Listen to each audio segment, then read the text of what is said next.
All right, looks like we're on.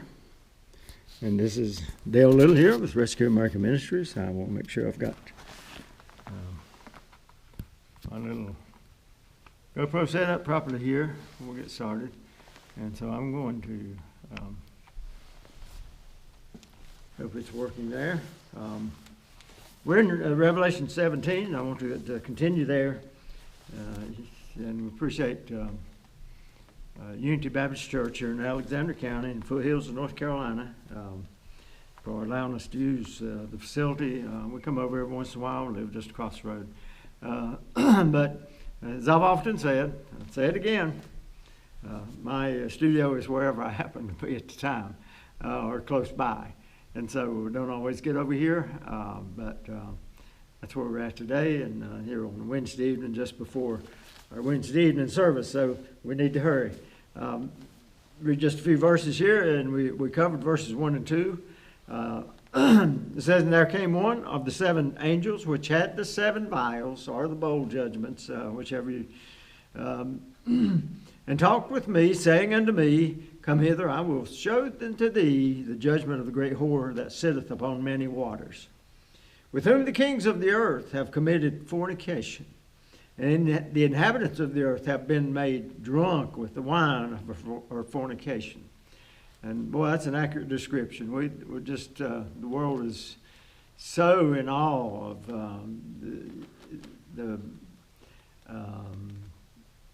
I guess the riches that it appears, them flamboyant lifestyles sometimes, and how free they seem to be, but they don't realize that they're slave to their sin. And verse 3, it says, "So he carried me away in the spirit in the wilderness. I saw a woman sit upon a scarlet-colored beast full of names of blasphemy, having 7 heads and 10 horns. And the woman was arrayed in purple and scarlet color, and decked with gold and precious stones and pearls, having a golden cup in her hand, full of abominations and filthiness of her fornication. And upon her forehead was a name written, Mystery Babylon the Great, the mother of harlots and abominations of the earth. And I saw the woman drunken with the blood of the saints and with the blood of the martyrs of Jesus. And when I saw her, I wondered with great admiration."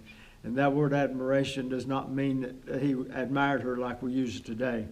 That's the problem with some of the older translations, and especially King James, which I am using, and I do use it most of the time. I'm not against the modern versions like a lot of people are. The problem is not the translation, it's that words do not mean the same thing today that they meant then. I said, it's really ironic. Now, some of you are going to get really upset with me over this. That's okay. I don't care. It is really ironic that people were burned at the stake in order to have the Bible in their common language of their day, back before the King James came, right before the King James came into effect. Tyndale and others that were burned at the stake for daring to translate the Bible where the common man could read it in his everyday language. I don't know anyone that speaks King James English anymore now. Somebody tried to be smart and said, well, this, I don't want to get off on this, but I'll close this part on that.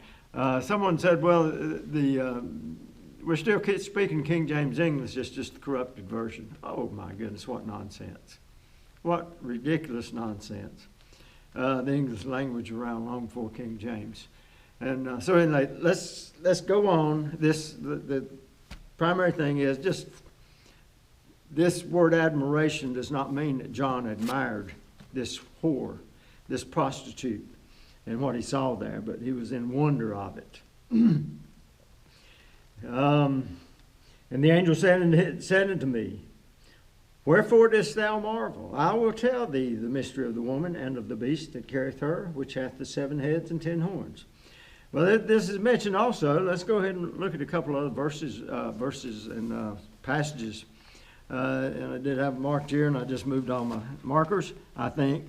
But in Zechariah chapter 5, I think it talks about this woman. Daniel chapter 7. Let's go read Daniel chapter 7. See just what he says. And we've talked that already. It's been a while because I've talked through the book of Daniel on social media. And so you can go look it up on YouTube.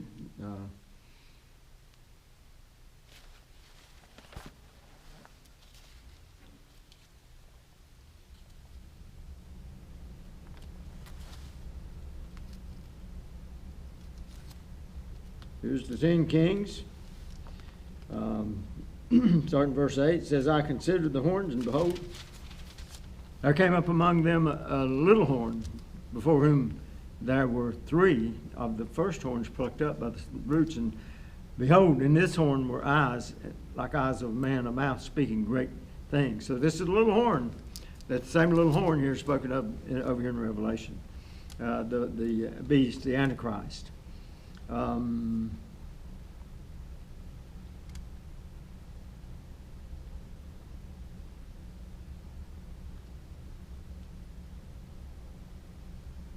Hold on just a minute, and I'll find.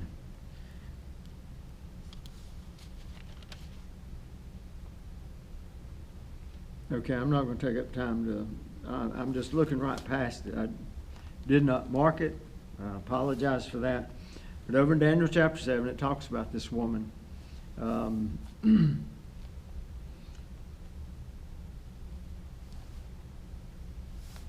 And then in Zechariah chapter 5 also you'll find it there. And I'm not going to take up the time to do that. Maybe we'll come back to it later on sometime in the next session if we don't get finished here.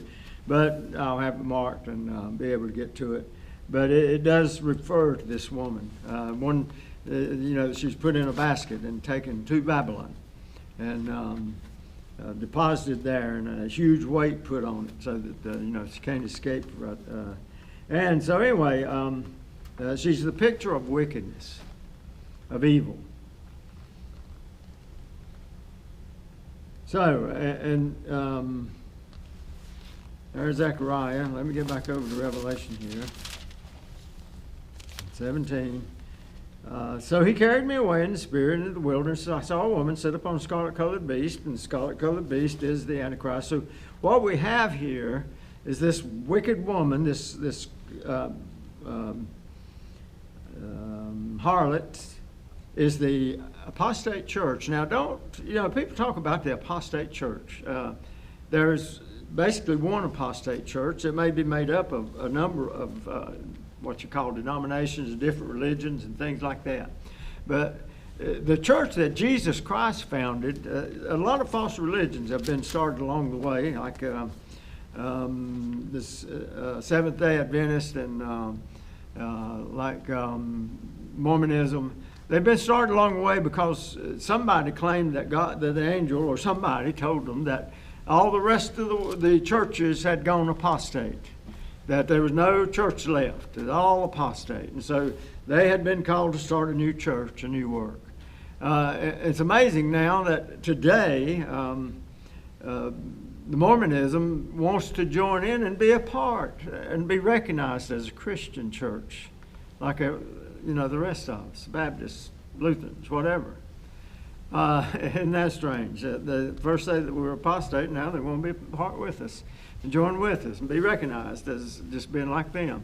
But we're not. We're different. And the Church of Jesus Christ, and then the reason I know that these are false religions, because Jesus said, I will build my church and the gates of hell will not prevail against it. So the Church of Jesus Christ will not go apostate. Never. Now there may be denominations, there may be local churches here and local churches there that go apostate. But the Church of Jesus Christ, the blood-bought church, will never go apostate. So don't confuse that. And I hear footsteps upstairs and people coming in now. Hopefully we don't get disturbed here. I didn't tell anybody I'd be down here. But here we have the woman that's in control now. This has to be probably about mid-tribulation period or somewhere in there. I'm not going to be dogmatic on that exactly with the timeline, but the woman, the apostate church is basically in control. here. Because he carried me away in the spirit in the wilderness, and I saw a woman sit upon a scarlet-colored beast. She's on the beast. She's on the Antichrist riding him, as he's depicted here as the dragon.